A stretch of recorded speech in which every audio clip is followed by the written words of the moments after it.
So time of supply of services కి so same మనం ఎలా అయితే గూడ్స్ కి due date for the issuance of service అనేది ఎలా అయితే మనం చూసామో, so time of supply of services కూడా there is a due date for the issuance of invoice. There is a due date for the issuance of invoice. Say for suppose, as per the rule 47, మనకి ఇక్కడ time of supply due date అనేది మనకి rules లో section 31 లో మనకి చెప్పారు. 4 scenarios లో invoice అనేది ఎప్పటిలోపు ఇష్యూ చేయాలని. బట్ మనకి ఇన్ కేస్ ఆఫ్ సర్వీసెస్ అయితే రూల్ 47 లో చెప్తున్నారు ఏమని, in case of normal suppliers అయితే ఇన్వాయిస్ ఎప్పటిలోపు ఇష్యూ చేయాలంట, with in 30 days from the date of supply of service. So supply service ఎప్పుడైతే ప్రొవైడ్ చేస్తానో అక్కడి నుంచి నేను 30 days లోపు ఇన్వాయిస్ అనేది ప్రొవైడ్ చేయాలి. Next insurers, in case of insurance companies, banking companies, financial institutions including the non banking financial institutions ఏవైతే ఉన్నాయో అవన్నీ కూడా వాటికి మాత్రం టైం లిమిట్ అనేది ఎక్స్టెన్షన్ చేస్తాడు. ఎప్పటిలోపు ఇవ్వచ్చు అంట, 45 days from the date of supply of service. Service provide చేసిన 45 days లోపు ఇన్వాయిస్ అనేది ఇష్యూ చేయొచ్చు. ఓకే సార్, బాగానే ఉంది. వీళ్ళకి సంబంధించి ఇంకొక పాయింట్ కూడా ఉందమ్మా, ఏంటంటే వీళ్ళు ఇన్వాయిస్ అయినా ఇష్యూ చేయొచ్చు or any document in Leo of invoice or any document in Leo of invoice, any document in Leo of invoice. Sir మీరు ఒక బ్యాంకింగ్ కంపెనీకి వెళ్ళి ఒక బ్యాంక్కి వెళ్ళి మనం కనుక డిపాజిట్ చేసాం అనుకోండి ఏదైనా అమౌంట్, మనకి షాప్కి వెళ్ళినప్పుడు ఎలా అయితే ట్యాక్స్ ఇన్వాయిస్ ఇస్తాడో బ్యాంక్ వాడు కూడా అటువంటి ఇన్వాయిస్ ఇస్తాడో మనకి ఇవ్వడు. ఎందుకంటే వాడు ఒక చిన్న స్లిప్ ఇస్తాడు మనకి, వాళ్ళు స్టాంప్ వేసిన ఆ ట్రాన్సాక్షన్ జర్నల్ రిసిప్ట్ కానీ ఏదో ఒకటి మనకి ఇస్తారు. లేదంటే క్యాష్ డిపాజిట్ చేస్తే ఒక small size mini size slip ఇస్తారు వాళ్ళు. సో దాని అర్థం ఏంటి, వాళ్ళు ఇన్వాయిస్ ఇవ్వనవసరం లేదు, వాళ్ళు any document in Leo of the invoice, invoice బదులు వేరే ఏదైనా డాక్యుమెంట్ ఇవ్వచ్చు. ఓకేనా? సో అలా ఎందుకంటే వీళ్ళందరికీ కూడా హ్యూజ్ నెంబర్ ఆఫ్ కస్టమర్స్ ఉంటారు, ఇన్సూరెన్స్ కానీ, బ్యాంకింగ్ కంపెనీస్ కానీ, ఫైనాన్షియల్ ఇన్స్టిట్యూషన్స్ కానీ, అలాగే ఈ ట్రాన్స్పోర్ట్, రోడ్ ట్రాన్స్పోర్ట్, ఆర్టీసీ కూడా మీరు బస్ ఎక్కినప్పుడు ప్రతి ఒక్కరికి కూడా ట్యాక్స్ ఇన్వాయిస్ కానీ అంటే బిల్ ఆఫ్ సప్లై కానీ ఏదైనా ఇవ్వాల్సి వచ్చిన పరిస్థితి వచ్చినప్పుడు అంత పెద్ద ప్రతి ఒక్కరికి అంత పెద్ద షీట్ పెట్టుకుని ఇన్వాయిస్ అవ్వరు. వాళ్ళు ఏం చేస్తారంటే సింపుల్ గా ఒక చిన్న టోకెన్ లాంటిది ఏదైనా ఇస్తారు. So it is a document in Leo of invoice, it is a document in Leo of invoice, in Leo of invoice అంటే దానికి బదులుగా ఇస్తారు. బట్ పర్టికులర్స్ ఏవైతే ఉండాలో అవి మనకి ఇన్వాయిసెస్ చాప్టర్ అనే ఉంది. ఆ చాప్టర్ లో ఏముంటుందంటే నువ్వు డాక్యుమెంట్ ఆఫ్ లియో అదే document in Leo of invoice అనేది ఇవ్వచ్చు. బట్ అలా ఇచ్చినప్పుడు కొన్ని పర్టికులర్స్ మ్యాండేటరీ చేస్తాడు. ఆ పర్టికులర్స్ ఏమంటేనే తర్వాత చూద్దాం, ఇదంతా కూడా ఇన్వాయిస్ చాప్టర్ లో చూద్దాం. ఓకేనా? బట్ ఒకటి మాత్రం గుర్తుపెట్టుకోండి, ఇక్కడ టైం లిమిట్ ఏంటనేది గుర్తుపెట్టుకుంటే పర్టికులర్స్ ఏంటనేది ఇన్వాయిస్ చాప్టర్ లో చూద్దాం. టైం లిమిట్ ఏం చెప్తున్నానంటే 45 days from the date of supply of service. Okay, this is with the normal persons and this is with the insurance, banking companies, financial institutions and NBFCs. Other than that and inter branch transfer అంటే ఇప్పుడు వీళ్ళు నలుగురే ఉన్నారు, insurance కానీ, banking companies కానీ, financial institutions కానీ, what not. And next మనకు already తెలుసు డిస్టింక్ట్ పర్సన్స్, ఆల్రెడీ మనం డిస్టింక్ట్ పర్సన్స్ డెఫినేషన్ చదువుకున్నాం. Sir with in the state లోపు నాకు 2 రిజిస్ట్రేషన్స్ ఉంటే వాళ్ళని డిస్టింక్ట్ పర్సన్స్ అంటారు సార్. లేదంటే అవుట్ సైడ్ ది స్టేట్ నాకు వేరే రిజిస్ట్రేషన్ ఉంది, నాకు ఏపీలో ఒక రిజిస్ట్రేషన్ ఉంది, హైదరాబాద్ లో ఒక రిజిస్ట్రేషన్ ఉంది అన్నప్పుడు వాళ్ళిద్దరిని కూడా డిస్టింక్ట్ పర్సన్స్ అంటారు సార్ అని మనం చెప్పుకున్నాం. సో ఇలా జరిగినప్పుడు ఏమవుతుందంటే ఇన్వాయిస్ ఎప్పటిలో ఇష్యూ చేయాలి, ఇంటర్ బ్రాంచ్ ట్రాన్స్ఫర్ అంటారు వీటిని. ఒక బ్యాంక్ నుంచి వేరే బ్యాంక్ సర్వీస్ ప్రొవైడ్ చేసిన, లేదంటే ఒక బ్యాంకింగ్ కంపెనీ వేరే బ్యాంకింగ్ కంపెనీకి బ్రాంచ్, ఇట్స్ బ్రాంచ్ అనమాట. సే for suppose SBI Kakinada branch నుంచి ఎస్బీఐ రాజమండ్రి బ్రాంచ్ కి ఏదో సర్వీస్ ప్రొవైడ్ చేయాల్సి వచ్చింది. ఓకేనా? సో ఇటువంటి వాటిని ఏమంటారంటే ఇంటర్ బ్రాంచ్ ట్రాన్స్ఫర్స్ అంటారు. సార్ వీటికి ఇన్వాయిస్ ఎప్పుడులో ఇష్యూ చేయాలంటే before or at the time of recording in the books of accounts or end of the quarter during which such supply has been made. అంటే before or at the time of recording in books అంటే ఇప్పుడు ఏదైతే transfer or branch ఉందో, okay, ఏదైతే transfer or branch, transfer ఈ branch రెండు ఉంటాయి. ఏదైతే ట్రాన్స్ఫర్ ఆర్ బ్రాంచ్ ఉందో before or at the time of recording books లో రికార్డ్ చేసే లోపు కానీ లేదంటే ఆ రోజున కానీ ఇష్యూ చేసేయచ్చు ఇన్వాయిస్ అనేది. లేదా ఒకవేళ అప్పుడు బుక్స్ లో రికార్డ్ చేయకపోతే at the end of the quarter during which such supply has been made. Say for suppose November లోనే ట్రాన్స్ఫర్ చేశారు. ఎగ్జాంపుల్, నవంబర్ లో ఒక ఇంటర్ బ్రాంచ్ ట్రాన్స్ఫర్ జరిగింది, ఐబిటి ఇంటర్ బ్రాంచ్ ట్రాన్స్ఫర్ జరిగింది. ఇదే క్వార్టర్ లో ఉంటుంది, అక్టోబర్ నవంబర్ డిసెంబర్ క్వార్టర్ లో ఉంటుంది, అక్టోబర్ టు డిసెంబర్. ఓకేనా? సో దీనికి డ్యూ డేట్ ఎలా వస్తుంది సార్ అంటే before or at the time of recording. Books లో రికార్డ్ చేస్తే before or at the time of recording వస్తుంది, లేదా ఎండ్ ఆఫ్ ది క్వార్టర్ అంటే 31st డిసెంబర్ వస్తుంది, 31st డిసెంబర్ వస్తుంది. ఇలా అర్థం చేసుకోవాలి మనం. ఓకేనా? This is the time limit for the issuance of tax invoice. ఇప్పటిదాకా మనం 3 సిచ్యువేషన్స్ చూసాం. ఒకటి normal suppliers, next insurance or banking companies, next inter branch transfer. Next ఇంకోటి ఏం చెప్తున్నానంటే cessation of supply of service. Cessation of supply of service. Cessation of supply of service అంటే నేను ఒక సర్వీస్ ప్రొవైడ్ చేస్తున్నాను సార్. నేను ఒక సర్వీస్ అనేది ప్రొవైడ్ చేస్తున్నాను, but due to the violation of terms of contract కానీ లేదంటే సమ్ అన్అవాయిడబుల్ రీజన్స్ వల్ల కానీ కాంట్రాక్ట్ అనేది టెర్మినేట్ అయిపోయింది. అంటే సప్లై అనేది టెర్మినేట్ అయిపోయింది అనుకుందాం. సప్లై అనేది టెర్మినేట్ అయిపోయింది లేదంటే సెసేషన్ అయిపోయింది. సో అప్పుడు ఇన్వాయిస్ ఎంత వరకు ఇష్యూ చేయాలి సార్? సో ఇన్వాయిస్ వాల్యూలో ఎంత ఉండాలి? ఎందుకంటే ఫుల్ కాంట్రాక్ట్ నేను సప్లై చేయలేకపోయాను.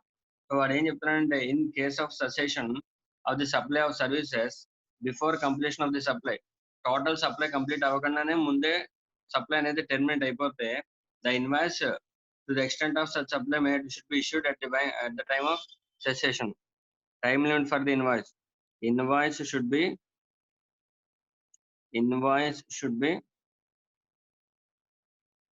issued before or at the time of such cessation. Cessation అంటే nothing but cancellation or termination అని అర్థం. So invoice should be issued before or at the time of such cessation. ఎప్పుడైతే terminate అయిపోతుందో అప్పటిలోపు మనం invoice అనేది issue చేసేయాలి. ఓకేనా? సో ఈ క్లాస్ ని ఇక్కడతో ఇంటర్ప్రిట్ చేయడం కుదరదు. ఈ క్లాస్ లో ఫుల్ సప్లై ఆఫ్ సర్వీస్ ఎప్పుడైతే జరుగుతుందో అప్పుడు 30 days అనేది వస్తుంది. కానీ సప్లై ఆఫ్ సర్వీస్ అనేది మిడిల్ లోనే టెర్మినేట్ అయిపోతే, సే ఫర్ సపోజ్ నాకు కన్స్ట్రక్షన్ కాంట్రాక్ట్ సర్వీసెస్ ఒప్పుకున్నాను, నేను ఐఎమ్ ఏ బిల్డర్, ఒక కన్స్ట్రక్షన్ కాంట్రాక్ట్ సర్వీస్ అనేది ఒప్పుకున్నాను. ఒప్పుకుంటే సర్వీస్ మధ్యలో ఉంది, బిల్డింగ్ సగం దాకా కట్టాము. ఈ లోపు there is a clash between the client and me. తనకి నాకు క్లాష్ వచ్చింది. అప్పుడు నేను ఏం చేస్తాను, కాంట్రాక్ట్ టెర్మినేట్ అయిపోయింది దానివల్ల. సే ఫర్ సపోజ్ నేను లో క్వాలిటీ గూడ్స్ వాడానో లేదంటే తను చెప్పిన స్ట్రక్చర్ లోపు నేను డిజైన్ చేయలేకపోయినానో, తేడా వచ్చిందనో సరే కన్స్ట్రక్షన్ ఆగిపోయింది. సో అటువంటిప్పుడు కాంట్రాక్ట్ టెర్మినేట్ అయింది మిడిల్ ఆఫ్ ది సప్లై. అటువంటిప్పుడు ఈ సిచ్యువేషన్ వస్తుంది. అప్పుడు నేను ఇన్వాయిస్ ఎప్పుడు ఇష్యూ చేయాలి sir? Before or at the time of such cessation I have to issue the invoice. Sir ఆ ఇన్వాయిస్ లో ఎక్కడి వరకు కవర్ అవ్వాలి సార్? వాల్యూ ఎంత కవర్ అవ్వాలి sir? To the extent of supply made. To the extent of supply made. To the extent of supply made up to such cessation. Up to such cessation. ఆ cessation వరకు ఎంతైతే supply చేశానో అప్పటి వరకు value ఎంతైతే ఉందో దాన్ని డిటర్మైన్ చేసుకొని, అలాగే ఏదైతే రోజున ఉందో ఆ రోజున నేను సెసేషన్ కన్నా ముందు కానీ సెసేషన్ రోజు కానీ నేను ఇన్వాయిస్ అనేది ఇష్యూ చేసేయాలి. This is the 4th situation. Okay. And next already మనకు తెలుసు కంటిన్యూస్ సప్లై ఆఫ్ గూడ్స్ అంటే ఏంటో చూసాం మనం. కంటిన్యూస్ సప్లై ఆఫ్ గూడ్స్ అంటే అండర్ ఏ కాంట్రాక్చువల్ అబ్లిగేషన్ సప్లయర్ ఏం చేస్తాడంటే కంటిన్యూస్ గా సప్లైస్ చేస్తూ ఉంటారు రిసిపియంట్ కి. దానికి సంబంధించి వాడు ఏం చేస్తాడు, బిల్ అనేది వాళ్ళు ఏదైతే డేట్ చెప్పుకుంటారో, లేదా 15 days కానీ 30 days కానీ వాళ్ళు ఏం చేస్తారంటే ఇన్వాయిస్ అనేది ఇష్యూ చేసుకుంటుంటారు. స్టేట్మెంట్ ఆఫ్ అకౌంట్స్ కానీ ఒక డ్యూ డేట్ అనేది పెట్టుకుంటారు. So same situation comes with the continuous supply of services. Like ఇప్పుడు మనం టెలిఫోన్ కనెక్షన్ చూసుకున్నాం. టెలిఫోన్ కనెక్షన్ చూసుకుంటే ఏమవుతుంది, కంటిన్యూస్ గా సప్లై అనేది జరుగుతూనే ఉంటుంది. మంత్లీ వాళ్ళు ఏం చేస్తారు, ఒక స్టేట్మెంట్ జనరేట్ చేస్తారు, దాంతో పాటు ఒక ఇన్వాయిస్ జనరేట్ చేస్తారు. మనం ఏం చేస్తాం, ఒక డ్యూ డేట్ పెట్టుకుంటాం, ఆ డ్యూ డేట్ లోపు టెలిఫోన్ బిల్ కడతాం. So it is a continuous supply of services. ఓకేనా. అలాగే డిటిహెచ్ సర్వీసెస్ కానీ ఇలాంటివన్నీ కూడా కంటిన్యూస్ సప్లై ఆఫ్ సర్వీసెస్ లోకి వస్తాయి. సార్ మరి దీనికి ఇన్వాయిస్ అనేది ఎప్పటిలోపు ఇష్యూ చేయాలి sir? In case of continuous supply of services. Continuous supply of services.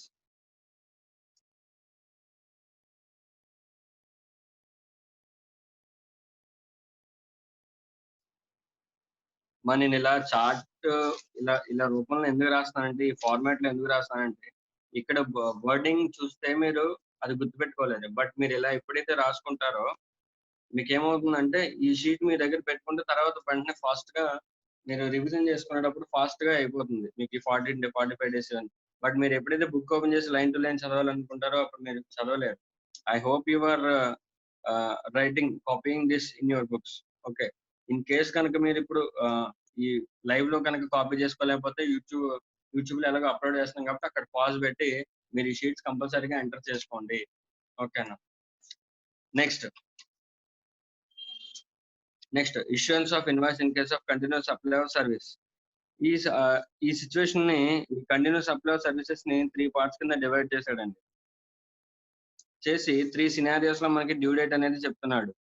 In case where the date of payment is ascertainable from the contract.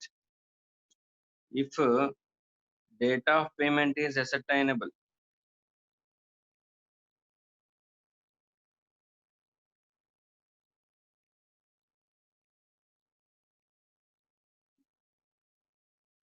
if the date of payment is ascertainable, if the due date of payment is ascertainable. And next thing, where if the due date of payment is not ascertainable, due date of payment is not ascertainable from the contract,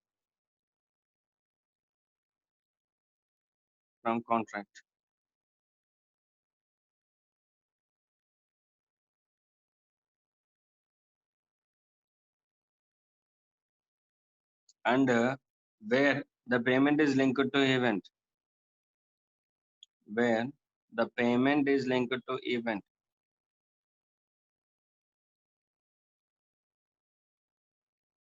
completion of an event.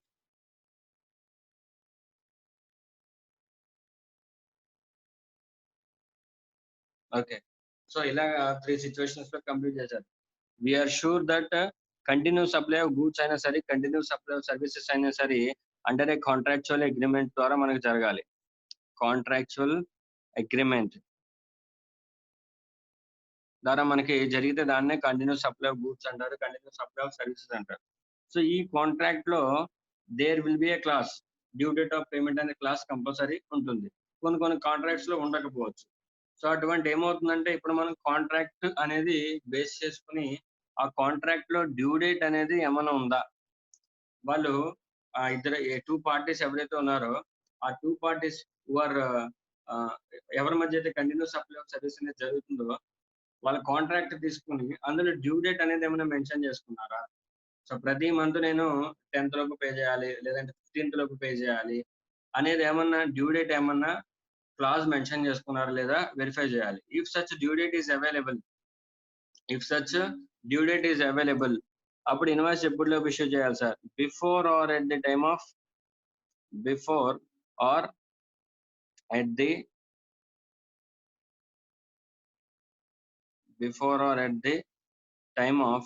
Due date of payment.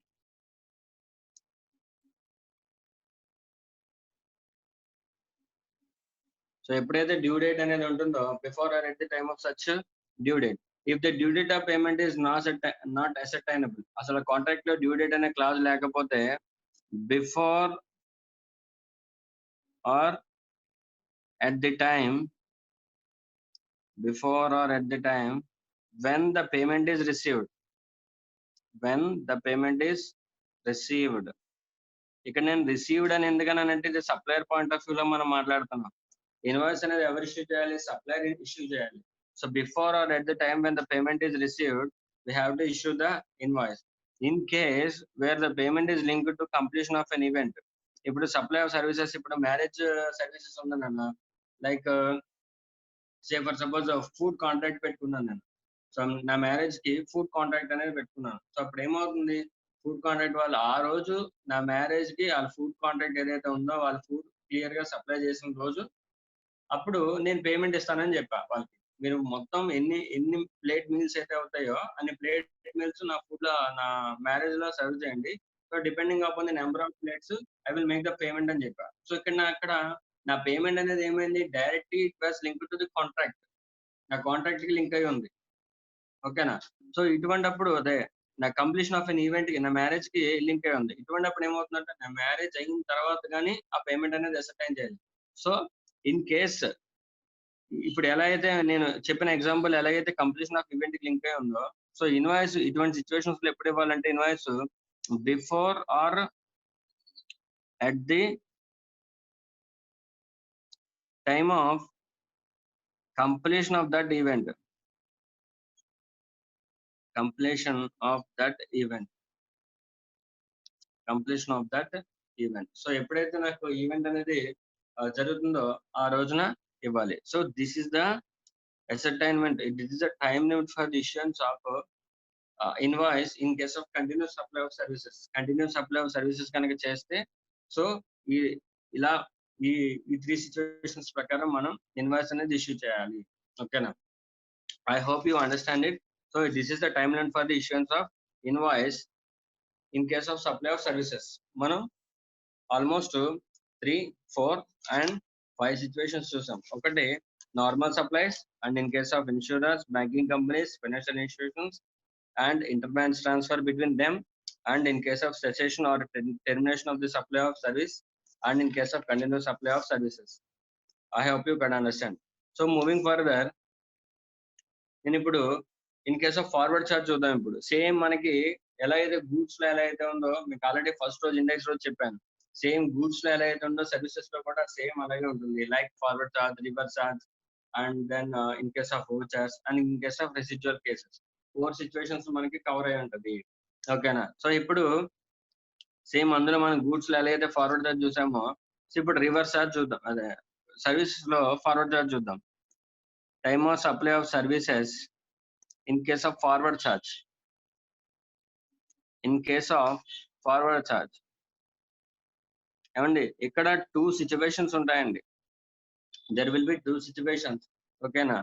I'm going to take the situation 1 and situation 2 separately. Situation 1 and situation 2.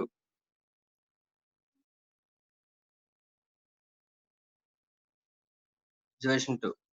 If situation 1 ఏంటంటే, if okay na, if the data of, if the invoice is issued within the time limit, if the invoice is issued within the time limit, if the invoice is issued within the time limit, మనం ఏదైతే time limit చెప్పుకున్నామో ఆ time limit లోపు కనుక invoice అనేది issue చేస్తే, like ఇప్పుడు మన due dates ఇవైతే మెన్షన్ చేసుకున్నాం 30 days అన్నాను. నేను ఇన్వాయిస్ అనేది date of supply of services నుంచి 30 days లోపు ఇన్వాయిస్ ఇష్యూ చేస్తే సిచ్యువేషన్ 1 లోకి వస్తుంది. ఓకేనా. Situation 2, if the invoice is not issued with in the time limit, if the invoice is not issued within the time limit. Underline the word not issued within the time limit.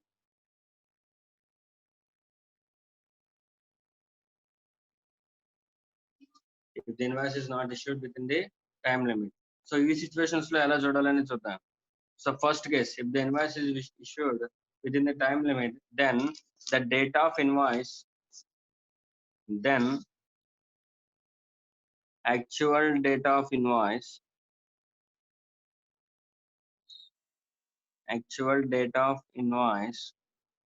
or date of payment,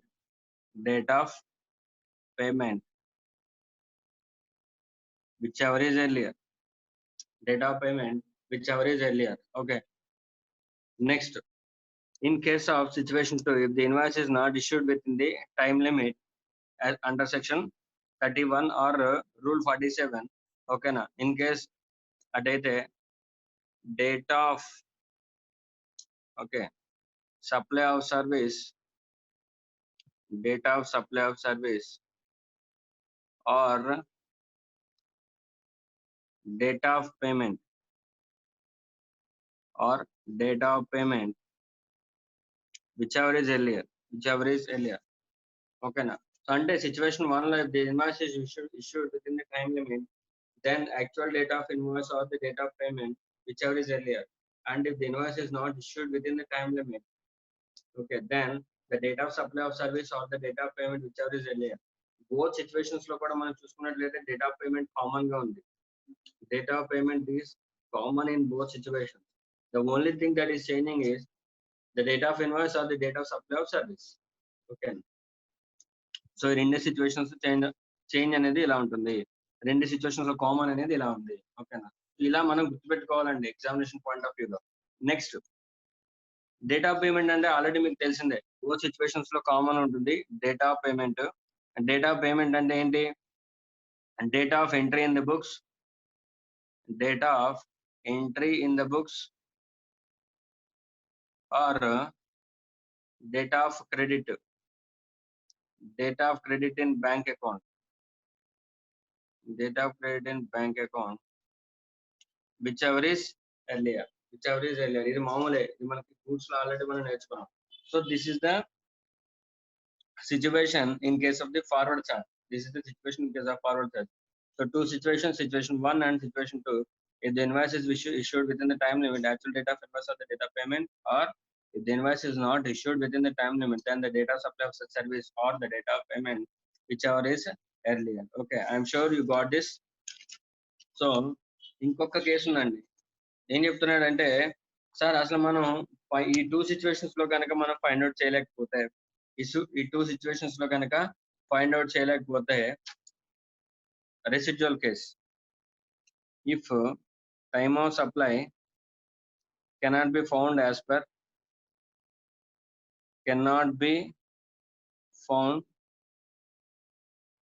per about two situations, then time of supply will be date of entry in the books of recipient of service, date of entry in the books of recipient of service. So ఎవరైతే recipient ఉంటారో వాడి books లో ఏదైతే మనం enter చేస్తామో, so the date of entry in the books of recipient, not the supplier. You have to be very careful that.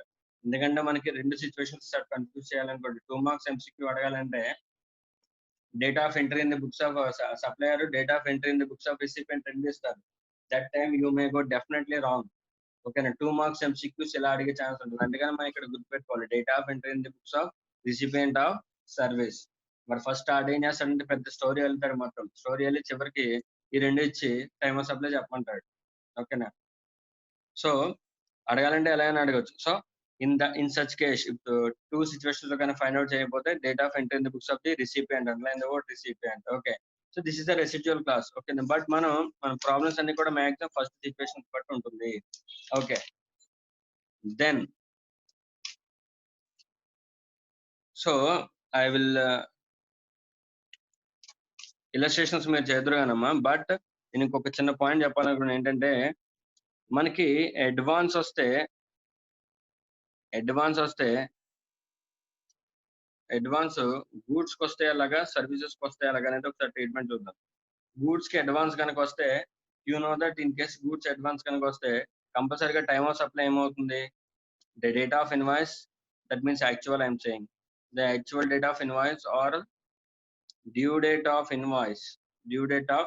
Invoice under section 31, whichever is earlier.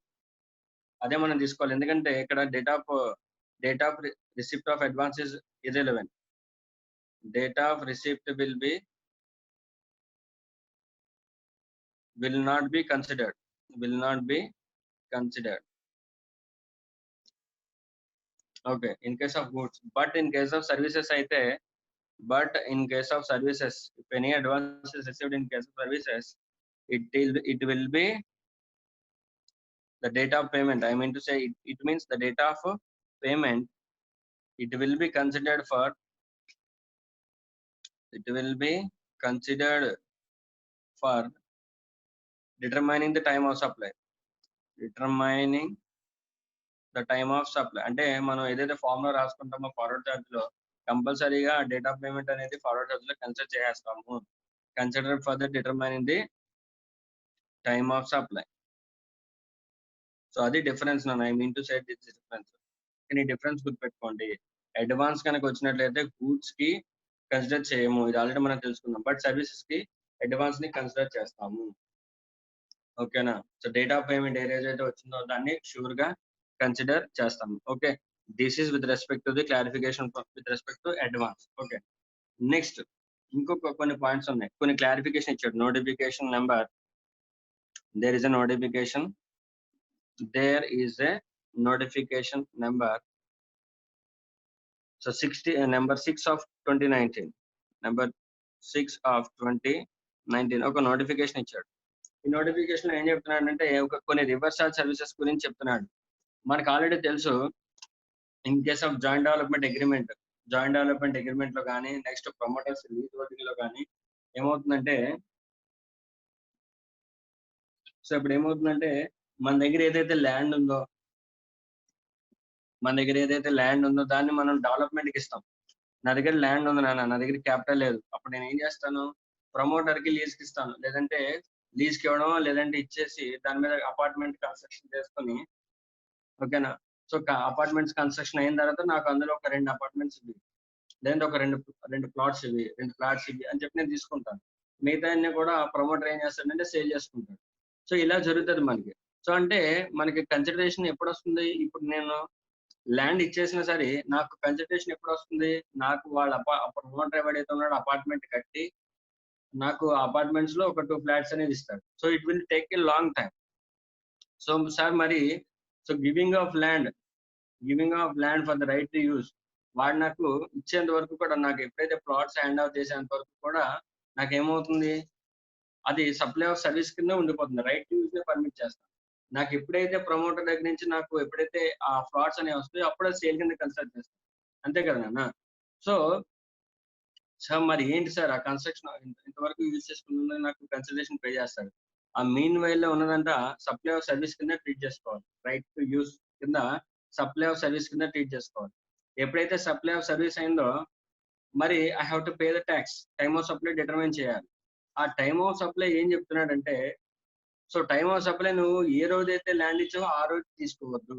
వాడు ఏం చెప్తున్నాడంటే, ఎప్పుడైతే నీకు అపార్ట్మెంట్స్ కన్స్ట్రక్షన్ అయిపోయినట్టు కంప్లీషన్ సర్టిఫికేట్ ఇస్తారో ఆ completion certificate కానీ, లేదా ఫస్ట్ ఆక్యుపేషన్ ఎప్పుడైతే చేస్తామో విచ్ ఎవర్ ఇస్ ఎర్లియర్, ఏది ముందు జరిగితే అది టైమ్ ఆఫ్ సప్లై కింద తీసుకోమన్నాడు. అంటే ఇక్కడ ఏంటి, సప్లై అనేది ఈ రోజు జరిగిన టైమ్ ఆఫ్ సప్లై ని పోస్ట్ పోన్ చేశాడు ఇప్పటికి, after the issuance of before or after the issuance of completion certificate or occupation, first occupation whichever is earlier కింద తీసుకోమని చెప్పాడు. అంటే టైమ్ ఆఫ్ సప్లై కావాలని వాడే కావాలని డిఫర్ చేశాడు. ఎందుకంటే ఇప్పుడు కన్సిడరేషన్ ఏం రాదు నాకు, నేను ఇప్పుడు ల్యాండ్ ఇచ్చినంత మాత్రం నాకు కన్స్ట్రక్షన్ కి నాకు అసలు కన్సిడరేషన్ అనేది రాదు. ఓకేనా? కన్సిడరింగ్ దట్, సో దీని మీద ఇప్పుడు ఏదైతే ఇప్పుడు కన్ఫ్యూజన్ ఉందో ఈ కన్ఫ్యూజన్ అనేది మనకి నోటిఫికేషన్ ద్వారా క్లారిఫై చేశాడు. ఓకేనా? సో ఫస్ట్ చూడండి, in case of transferable development rights TDRs and FSI, floor space index, the floor space index and long-term lease for the construction of residential or commercial apartments. ఇది already కూడా మనం reverse charge చెప్పుకున్నప్పుడు reverse charge లో already మనం చదివేసాము. ఓకేనా? ఇది already reverse charge point. ఏదైతే ల్యాండ్ ఓనర్ ఉన్నాడో, ఎవడైతే ప్రమోటర్ కి లీజ్ ఇస్తాడో అది రివర్స్ ఛార్జ్ అవుతుందమ్మా. పేమెంట్ ఆఫ్ ట్యాక్స్ ఎవరు కట్టాలి, రివర్స్ ఛార్జ్ లో ప్రమోటర్ కట్టాలని మనం ఆల్రెడీ చదువుకున్నాం రివర్స్ ఛార్జ్ పాయింట్స్ లో.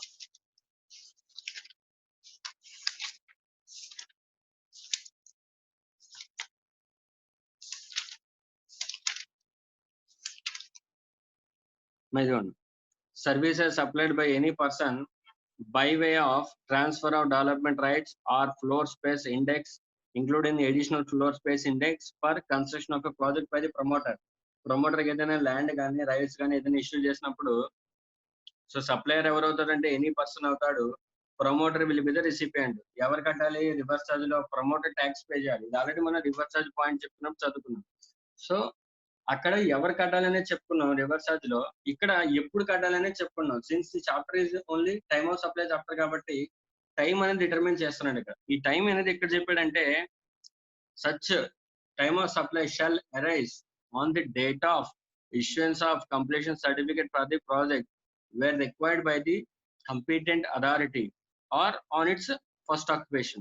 ఈ రెండు చూడమ్మా, date of issuance of completion certificate are first occupation whichever is earlier. అంతే, సింపుల్ పాయింట్. ఓకేనా? So in time of supply in case of any person like supplier, any person to the promoter ఏం transfer చేశాడమ్మా? TDRs కానీ FSIs కానీ లేదంటే land long time lease ఇచ్చాడు.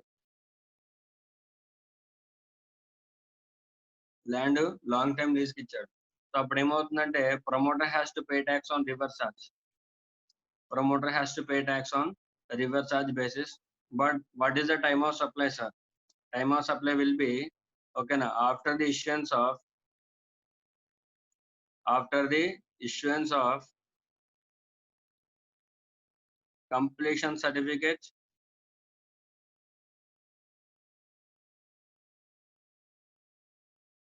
or first occupation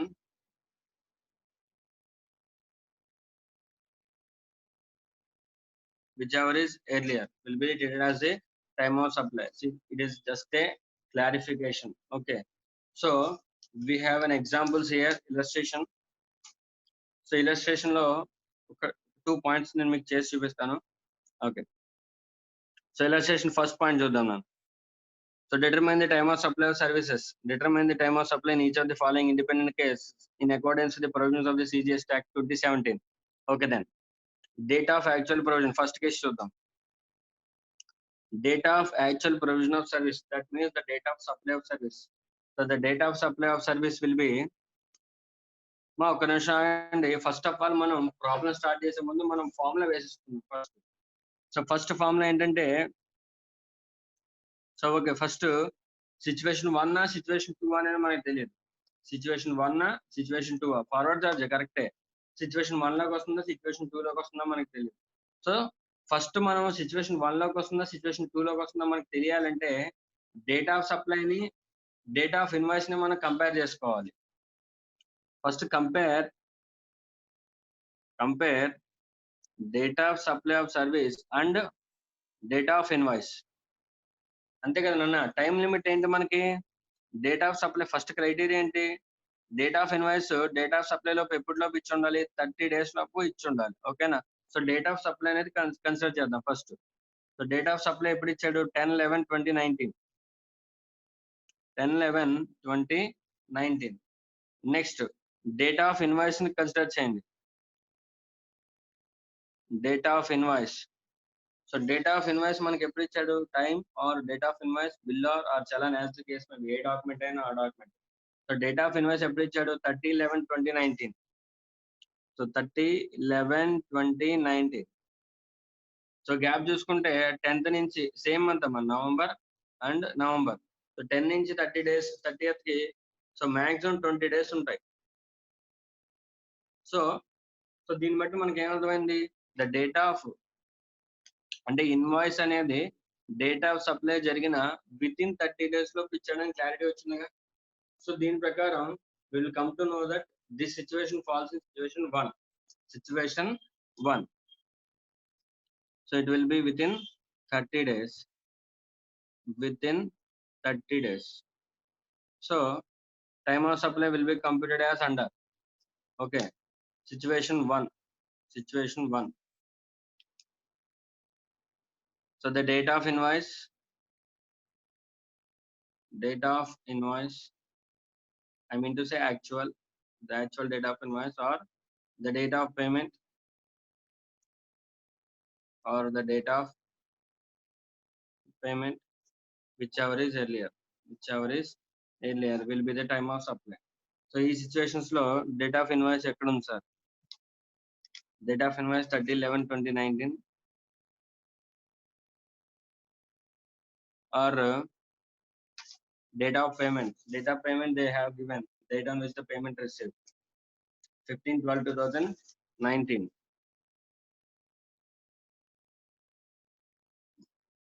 Whichever is earlier will be the time of supply, and hence the time of supply will be 30/11/2019. So time of supply will be 30th November 2019. 30th November 2019 means the date on which the invoice is issued will be the time of supply in situation 1. Okay, let us take situation 3. Situation 3, ఎందుకంటే అక్కడ part payment అనేది ఒకసారి జరిగింది, part payment అనేది ఇంకొకసారి జరిగింది. Okay, let's take the situation 3. Situation 3, so date of supply of service. Date of supply ఎప్పుడమ్మా? Date of supply of service will be 10/11/2019. And next, date of invoice. Date of invoice 30/11/2000. Third situation 30/11/2019. Date of payment. Date of payment. So 15/11/2019 is the first part, and 10/11/2019 is the second part. So 10/12/2019 is the second payment. Sir ఈ situations లో ఇప్పుడు నేను time of supply compute చేయాలి sir. Sure sir, situation 1 లో పడుతుందా, situation 2 లో పడుతుందా అలాంటి మనం కంపేర్ చేసుకోవాలి. Since the date of supply is 10/11 and the date of invoice is 30/11, the gap is less than 30 days. So it falls under situation 1. Situation 1 లో పడుతుంది. సో ఇప్పుడు టైమ్ ఆఫ్ సప్లై ఎలా డిటర్మైన్ చేయాలి సార్? సో పార్ట్ పేమెంట్ కి ఒకసారి, part payment కి ఇంకొకసారి check చేసుకుందాం. సో ఫస్ట్ పేమెంట్ కి ఒకసారి అండ్ సెకండ్ పేమెంట్ కి ఇంకొకసారి చెక్ చేద్దాం. సో ఫస్ట్ పేమెంట్ కి షూర్ రెండు కూడా టైమ్ ఆఫ్ రెండింటికి కూడా సిచ్యువేషన్ 1 లోనే పడుతుంది. Okay, the date of invoice or the date of payment, whichever is earlier. Date of invoice or date of payment, whichever is earlier. So the date of invoice will be 30/11/2019 in both cases. Unnadi okay invoice kadamma, 30/11/2019, and the date of payment will change 15/11/2019 and 10/12/2019. So ఇప్పుడు ఏమవుతుందమ్మా, time of supply whichever is earlier. So 15/11/2019 and 30/11/2019 in this case. So అలాగా మనం determine చేయాలి.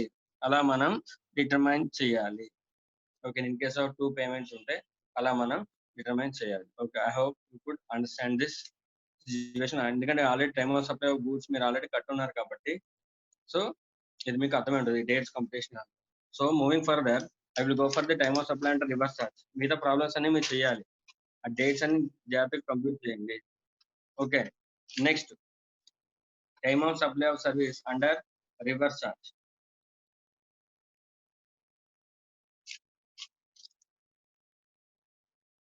Time of supply of service under reverse charge.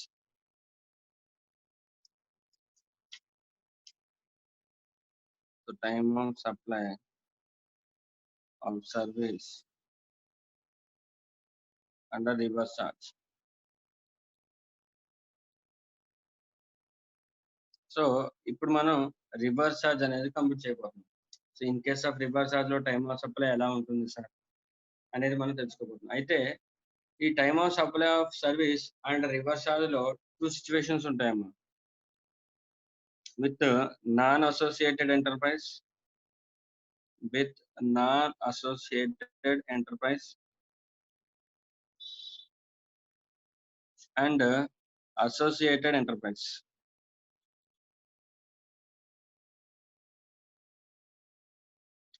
With non-associated enterprise and associated enterprise. మన భాషలో చెప్పుకోవాలనుకుంటే non associated enterprise అంటే completely unrelated person. Associated enterprise అంటే related person అనుకోవచ్చు. But related person కి మనకి డెఫినేషన్ ఉంది. ఓకేనా? So we can't go like that. So అంటే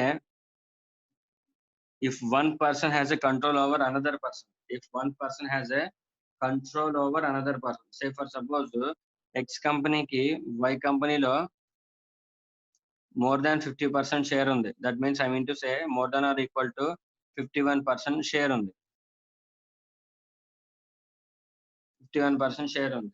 లేదంటే X కంపెనీ Y కంపెనీలో ఉన్న బోర్డ్ ఆఫ్ డైరెక్టర్స్ ని కంట్రోల్ చేస్తుంది, బోర్డ్ ఆఫ్ డైరెక్టర్స్ ని కంట్రోల్ చేస్తుంది.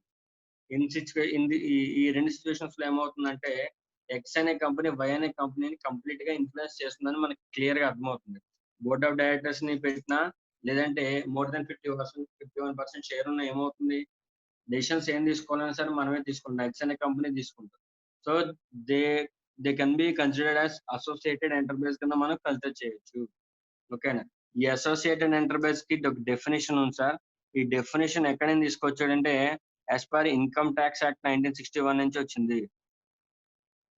Income tax act 1961. అక్కడ ఆల్రెడీ మనకి ట్రాన్స్ఫర్ ప్రైజింగ్ అనే ఒక చాప్టర్ ఉంటుంది. ట్రాన్స్ఫర్ ప్రైజింగ్ మీరు ఎప్పుడైనా వినే ఉంటారు మీ డైరెక్ట్ ట్యాక్స్ క్లాసెస్ లో. But okay, transfer pricing is completely deal that final level to the full extent. Okay, అక్కడ మీరు ఎలాగో నేర్చుకుంటారు. ఈ ట్రాన్స్ఫర్ ప్రైజింగ్ అనేది ఎలా జరుగుతుందంటే కంపల్సరీగా ఈ అసోసియేటెడ్ ఎంటర్ప్రైజ్ ఏదైతే ఉంటుందో, ఒక అసోసియేటెడ్ ఎంటర్ప్రైజ్ ఒక కంపెనీ అవుట్ సైడ్ ఇండియా ఉంటుంది, ఒక కంపెనీ అవుట్ సైడ్ ఇండియా ఉంటుంది, ఒక కంపెనీ ఇన్సైడ్ ఇండియా ఉంటుంది, or within the Indian premises లో ఉంటుంది. సో వీళ్ళిద్దరి మధ్య ఏం జరుగుతుందంటే సప్లై జరుగుతుంది. ఎప్పుడైతే మనం ఇంపోర్ట్ ఆఫ్ సర్వీసెస్ ఎప్పుడైతే ఇంపోర్ట్ ఆఫ్ సర్వీసెస్ జరిగిందో అదేమవుతుంది, రివర్స్ చార్జ్ అవుతుంది. అదేమవుతుందంటే రివర్స్ చార్జ్ జరుగుతుంది. అంతే కదా నాన్న, అవుట్ సైడ్ ఇండియాలో ఉన్న పర్సన్ ని మనం పట్టుకుని ట్యాక్స్ కట్టమని చెప్పలేం కదా. సో ఇండియాలో ఎవరైతే ఆ సర్వీసెస్ ని ఇంపోర్ట్ చేసుకుంటున్నారో మన ఇండియన్ గవర్నమెంట్ వాడిని పట్టుకుంటుంది. So he will be the recipient of service will be the liable to pay tax to the Indian government. So ఎప్పుడైతే రిసిపియంట్ లైబుల్ అవుతాడో then we will call it as reverse charge. ఇది already మనకు తెలిసిందే. But ఇంకోటి ఏంటంటే ఆ అవతల మనం ఎవరి దగ్గర నుంచి ఇంపోర్ట్ చేసుకుంటున్నామో ఆ పర్సన్ కి మనకి 51% కానీ లేదంటే కంట్రోల్ కానీ ఏర్పడితే దట్ ఎక్స్పోర్టర్ ఎవరైతే ఉన్నాడో అవుట్ సైడ్ ఇండియా, సో వాడిని మనకి అసోసియేటెడ్ ఎంటర్ప్రైజ్ కింద లింక్ చేస్తారు. ఎప్పుడైతే అసోసియేటెడ్ ఎంటర్ప్రైజ్ అయిందో టైమ్ ఆఫ్ సప్లై ప్రొవిజన్ కూడా చేంజ్ అవుతుంది. ఓకేనా? In case of non associated enterprise ఒకలాగా, in case of associated enterprise ఒకలాగా. సో అందుకనే మనకి అసోసియేటెడ్ ఎంటర్ప్రైజ్ ని రివర్స్ చార్జ్ లో తీసుకొచ్చి పెట్టారు. ఎందుకంటే supplier will be outside India and the recipient will be inside India. It is stated as reverse charge. అందుకని అసోసియేటెడ్ ఎంటర్ప్రైజ్ ని ఫార్వర్డ్ చార్జ్ లో పెట్టలేదు, రివర్స్ చార్జ్ లో పెట్టారు. అండ్ నో డౌట్ మీరు అడగచ్చు sir, in case of import of goods sir, import of goods ని time of supply లో రివర్స్ చార్జ్ లో చెప్పలేదు. ఎందుకంటే ఇంపోర్ట్ ఆఫ్ గూడ్స్ కి ఎక్కడ లివ్ అవుతాయి provisions, as per the customs act కింద లివ్ అవుతుంది. సో అందుకని మనకి in case of supply of goods లో అసోసియేటెడ్ ఎంటర్ప్రైజ్ గురించి డిస్కస్ చేయలేదు. ఓకేనా? You should be very careful with that. మనకి ఎందుకు ఇచ్చాడు అనేది కూడా మనకి ఐడియా రావాలి. ఓకేనా? So in case of non associated enterprise అయితే టైమ్ ఆఫ్ సప్లై ఎలా డిటర్మైన్ చేయాలి? Time of supply will be the date of payment. Time of supply will be the date of payment or 61st day from the date of invoice, whichever is earlier. ఇంతేనా? చిన్నది. So the time of supply will be the date of payment or 61st day from the date of invoice. 61st day from the date of invoice. Simple.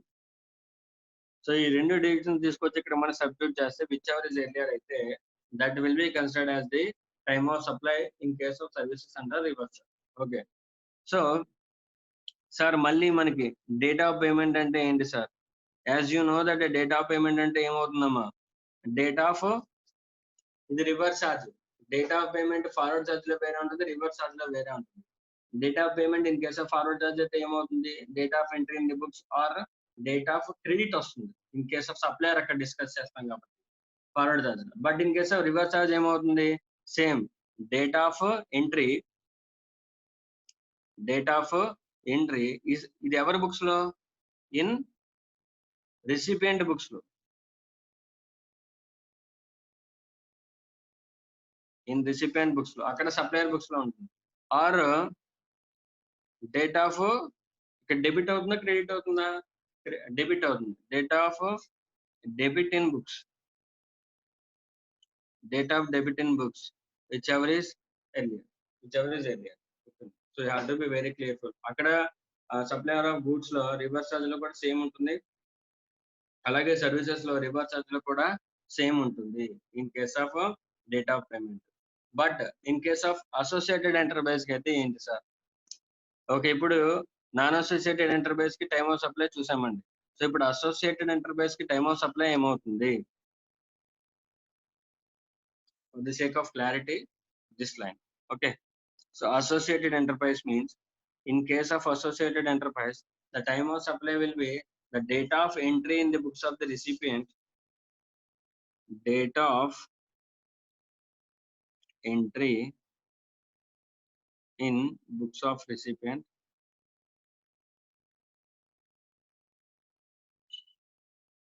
or the date of payment, that is nothing but receipt.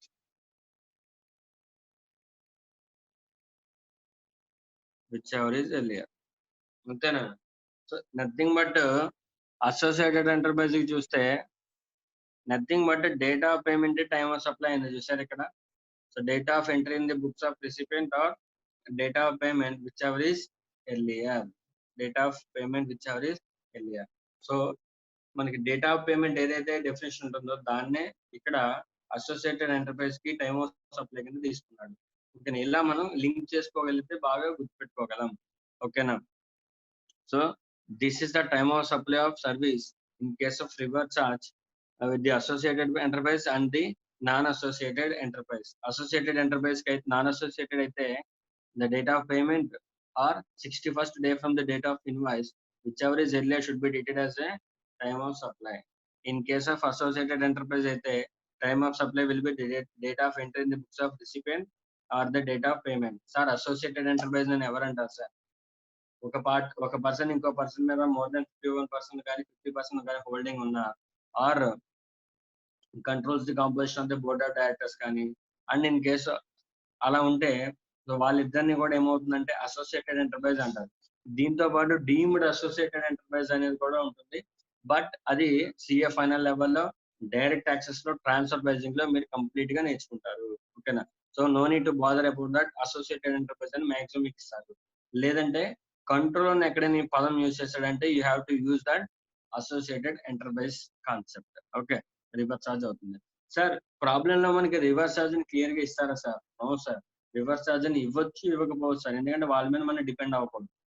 So reverse charge ని ఇవ్వకపోతే ఎలా identify చేయాలి sir? Already మనం reverse charge లో services ని we have list, చాలా list చూసాం. So ఆ రివర్స్ ఛార్జ్ సర్వీసెస్ అన్ని ఏదైతే మనం మైండ్ లో పెట్టుకుంటే అప్పుడు మనకి అది సర్వీసెస్ రివర్స్ ఛార్జ్ లోకి వస్తుంది అని మనకి స్ట్రైక్ అవ్వాలి ఆ పాయింట్ లో. ఓకేనా? You have to be very careful during that examination point. ఓకేనా? సో ఒక ఫస్ట్ ఎగ్జాంపుల్ తీసుకుందాం.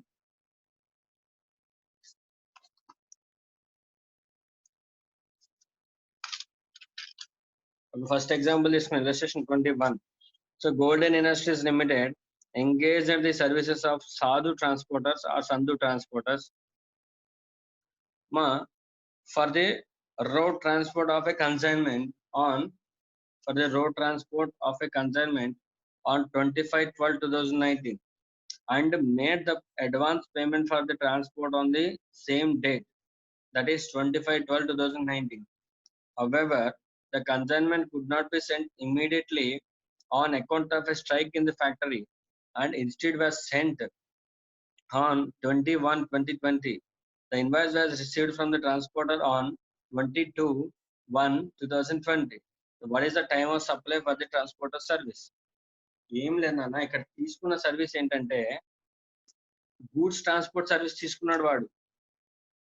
గోల్డెన్ ఇండస్ట్రీస్ ఎవరి సర్వీసెస్ ని హైర్ చేసుకుంది? సందు ట్రాన్స్పోర్టర్స్ అంట. So transporters and more over consignment on road. So transporter services GTA, మనం ఆల్రెడీ జీటీఏ సర్వీసెస్ గురించి డిస్కస్ చేసాం. సో జీటీఏ సర్వీసెస్ ఏమవుతుంది? రివర్స్ ఛార్జ్ అవుతుంది. ఎవరైతే so supplier will B GTA and the recipient will be the registered person. Factory అవ్వచ్చు, already మనం చదువుకున్న reverse charge లో ఫ్యాక్టరీ అవ్వచ్చు, కంపెనీ అవ్వచ్చు, partnership weather registered are unregistered కూడా అవ్వచ్చు. సో అదంతా చదువుకున్నాం మనం. So GTA will be reverse charge. So ఇక్కడ మనకి రివర్స్ ఛార్జ్ అని ఎక్కడ చెప్పలేదు, బట్ ఇక్కడ క్వశ్చన్ లో మీకు చెప్పాడు transporter services tax on reverse charge basis అని. ఓకేనా? అంటే ఈ బుక్ ఆథర్ కి చాలా దయ ఉంది మీ మీద, బట్ ఎగ్జామినర్ కి అంత దయ ఉండదు. బట్ ఎగ్జామినర్ మీ మీద అంత జాలి చూపించదు. సో గోల్డెన్ ఇండస్ట్రీస్ లిమిటెడ్ అక్కడ మనకి సర్వీసెస్ ప్రొవైడ్ చేశాడంటే అది మనకి రివర్స్ ఛార్జ్ మనం అండర్స్టాండ్ చేసుకోవాలి. సో రివర్స్ ఛార్జ్, ఓకే బాగుంది. సో రివర్స్ ఛార్జ్ లో అసోసియేటెడ్, నాన్ అసోసియేటెడ్, ఇక్కడ ఎక్కడైనా కంట్రోల్ గురించి కానీ లేదంటే వేరే కంట్రీలో ఉండడానికి ఎక్కడైనా చెప్పాడమ్మా? మనకి చెప్పలేదు. సో కంపల్సరీగా నాన్ అసోసియేటెడ్ ఎంటర్ప్రైజ్ అవుతుంది. సో నాన్ అసోసియేటెడ్ ఎంటర్ప్రైజ్ కి రివర్స్ ఛార్జ్ కి ఫస్ట్ ఇది సర్వీస్ అవుతుంది, నెక్స్ట్ ఇది reverse charge mechanism and non associated. ఈ మూడు ఫైండ్ అవుట్ చేయాలండి మనకి. నాన్ అసోసియేటెడ్ ఈ మూడు అయినాయి కాబట్టి so compulsory time of supply ఏమవుతుంది? Date of payment or 61st day from the date of invoice. 61st day from date of invoice, whichever is earlier shall be treated as a time of supply. Okay, అసలు వీడు date of payment ఎప్పుడు చేశాడో చూద్దాం.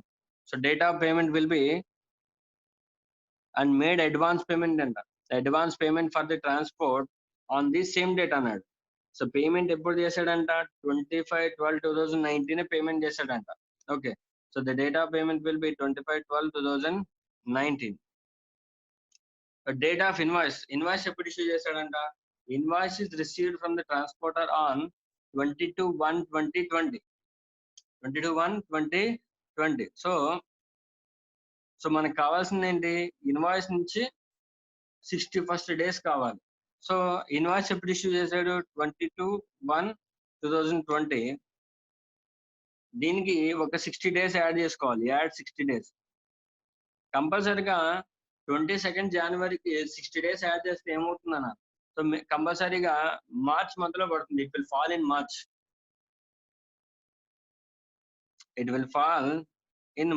Month.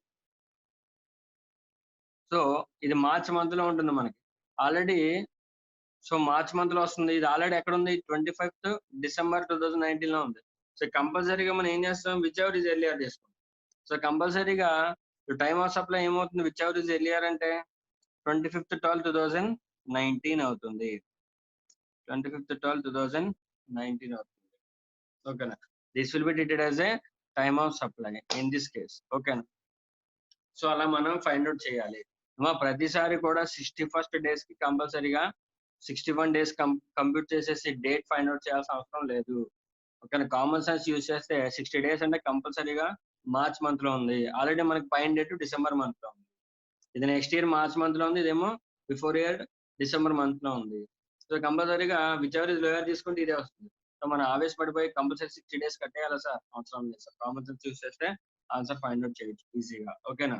You have to go in such way. Okay, this will be illustration 21. So మిగతా 3 illustrations కూడా మీరు చేయండి. illustration 24 associated enterprise అవుతుంది. You have to find out that. Okay, next time of supply in case of vouchers. Time of supply in case of vouchers.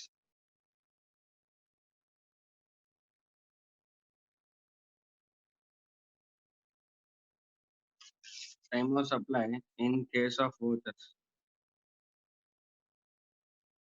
Already మనం vouchers గురించి goods లో discuss చేసాం. ఏమవుతుంది సార్ వోచర్స్ కి? In case supply identifiable అయితే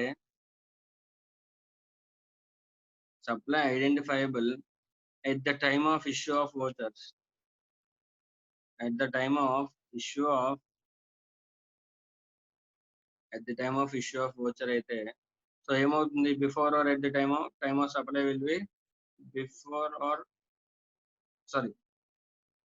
time of supply will be at the time of issue of voucher. At the time of issue of voucher.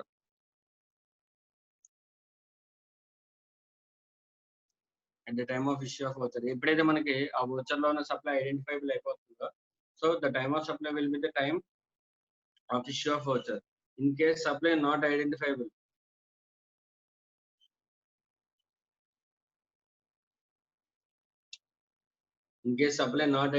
అయిపోతే అప్పుడు ఏమవుతుంది? Time of supply will be the date of redemption.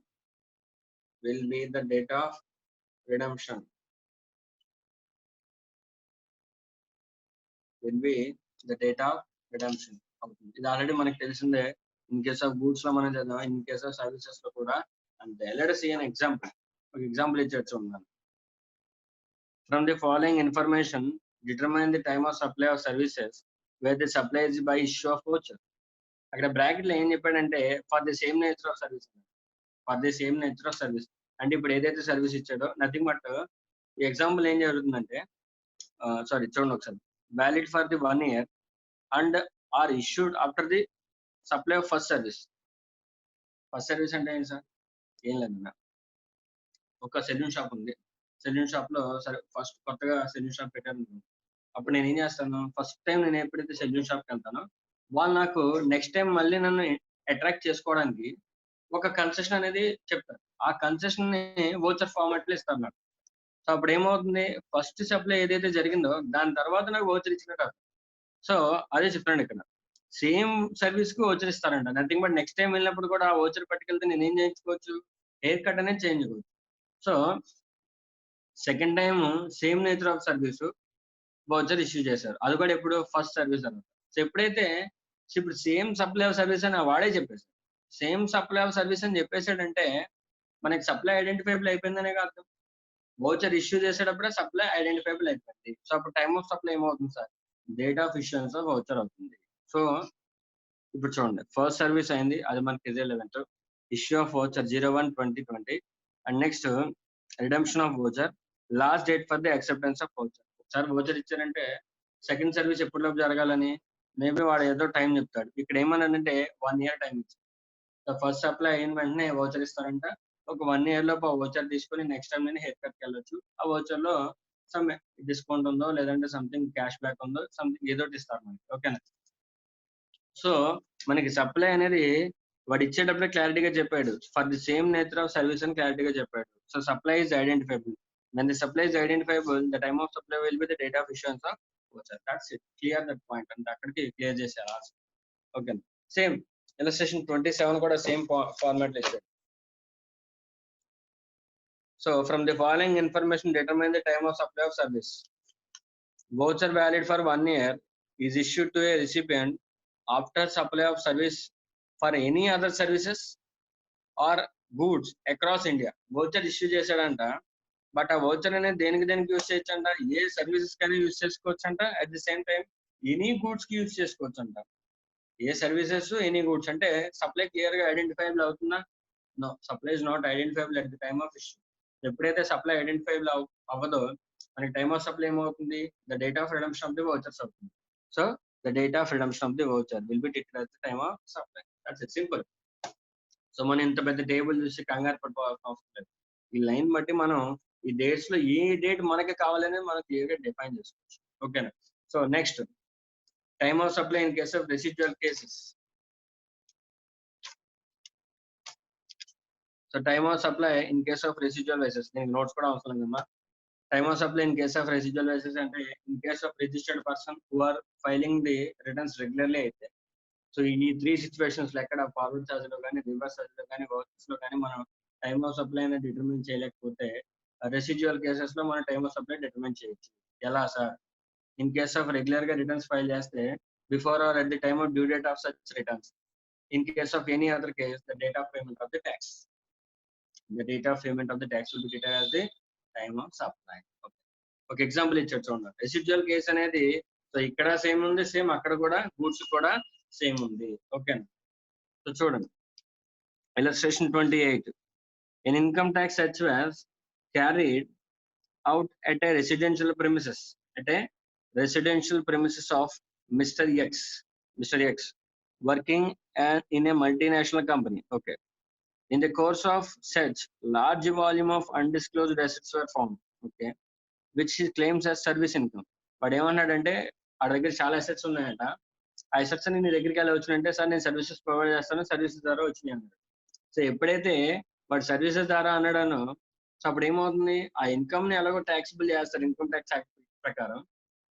అలాగే వాడు service provide చేస్తాడు కాబట్టి goods and service tax కూడా pay చేయాలిగా. So అది మనం డిటర్మైన్ చేయాలి. అప్పుడు ఇన్కమ్ ట్యాక్స్ డిటర్మైన్ చేస్తారు, జిఎస్టీ కూడా డిటర్మైన్ చేస్తారు. So GST on the basis of the GST authorities, అంటే ఇన్కమ్ ట్యాక్స్ అథారిటీస్ వాళ్ళు వచ్చి వీడు సర్వీసెస్ కూడా ప్రొవైడ్ చేస్తాడని చెప్పగానే జిఎస్టీ వాళ్ళు కూడా వచ్చేసరికి జిఎస్టీ వాళ్ళు వచ్చి జిఎస్టీ లయబిలిటీ కట్టారు. జిఎస్టీ లయబిలిటీ కట్టాలంటే date of provision of services కావాలి. అంటే వాళ్ళు date of provision of services అంటే ఇయర్ బిగినింగ్ లో సర్వీస్ ప్రొవైడ్ చేశారా లేదంటే ఇయర్ సెకండ్ హాఫ్ లో సర్వీస్ ప్రొవైడ్ చేశారా వాళ్ళకి తెలియట్లేదంట. Whether in the first half or the second half of the financial year being scrutinized by the income tax authorities or not known. అంటే ఆ supply of service అనేది అసలు year లో ఎప్పుడు చేశాడు అనేది వాళ్ళు ఫైండ్ అవుట్ చేయలేకపోతున్నారు. సో ఎప్పుడైతే టైమ్ ఆఫ్ సప్లై మనం ఫైండ్ అవుట్ చేయలేకపోతున్నామో, సో ఏ రోజు అయితే ట్యాక్స్ పే చేయాలో ఆ రోజుని టైమ్ ఆఫ్ సప్లై కింద తీసేసుకోవచ్చు. The date of payment of tax will be treated as the time of supply in case of since this situation falls under residual cases. ఎందుకంటే వాడు ఇప్పుడు దాకా జిఎస్టీ రిజిస్ట్రేషన్ తీసుకోలే, సో కంపల్సరీ అన్రిజిస్టర్డ్ పర్సన్ అవుతాడు. ఎప్పుడైతే unregistered person అయ్యాడో వాడికి regular filing of returns అనేది ఉండదు. So compulsory time of supply ఏమవుతుంది, the date on which the tax is paid on such supplies. And next clarification ఏంటంటే in case of additional consideration. Sir already మనం చెప్పుకున్నాం sir, interest కానీ లేదంటే additional penalty కానీ ఏమైనా వస్తే టైమ్ ఆఫ్ సప్లై ఏం తీసుకోవాలి sir? Time of supply compulsory additional consideration ఏ రోజు అయితే వస్తుందో ఆ రోజే టైమ్ ఆఫ్ సప్లై కింద తీసుకోవాలి. సార్ దాన్ని ఎలా తీసుకోవాలని కూడా చెప్పాను sir. Value will be inclusive of tax కింద తీసుకోవాలి. Okay, so this is the entire chapter of the time of supply. ఇంకో సిచ్యువేషన్ ఉంటుందమ్మా, సెక్షన్ 14 అని చెప్పేసి ఒక సిచ్యువేషన్ ఉంటుంది. But section 14 is not given in the syllabus of the CA అంటారు. It will be covered under CA final syllabus. Okay, so మీకు section 12 and section 13 మాత్రమే ఇచ్చారు. వాల్యూ ఆఫ్ సప్లై ఎక్కడి నుంచి స్టార్ట్ అవుతుందంటే సెక్షన్ 15 నుంచి స్టార్ట్ అవుతుంది. టైమ్ ఆఫ్ సప్లై సెక్షన్ 12 లో, సెక్షన్ 13 మీకు సిలబస్ లో ఉంది. బట్ సెక్షన్ 14 కూడా టైమ్ ఆఫ్ సప్లై లోనే ఉంటుంది. సెక్షన్ 14 ఏ సిచ్యువేషన్స్ డీల్ చేస్తుందంటే change in the tax rate. So tax rate ఈ రోజు చేంజ్ అయింది, date of invoice change in tax rate ముందే ఇచ్చాను, బట్ డేట్ ఆఫ్ పేమెంట్ తర్వాత జరిగింది. సో ఇటువంటి అప్పుడు ఎలా టైమ్ ఆఫ్ సప్లై ఎలా డిటర్మిన్ చేయాలని చెప్పేసి ఇలాగా మనకు ఒక 8 సిచ్యువేషన్స్ దాకా ఉంటాయి. ఆ 8 సినారియోస్ ని సెక్షన్ 14 లో డిటర్మైన్ చేశారు, బట్ మనకి సిలబస్ లో లేదు. So you are no need to bother about that. Section 12 ని, సెక్షన్ 13 ని క్లియర్ గా చూసుకుంటే సరిపోతుంది. అండ్ మోర్ ఓవర్ ఇంకోటి ఏంటంటే time of supply of goods లోని, time of supply of services లో కొన్న కూడా వౌచర్స్, రెసిడ్యువల్ కేసెస్ కామన్ గా ఉంటది.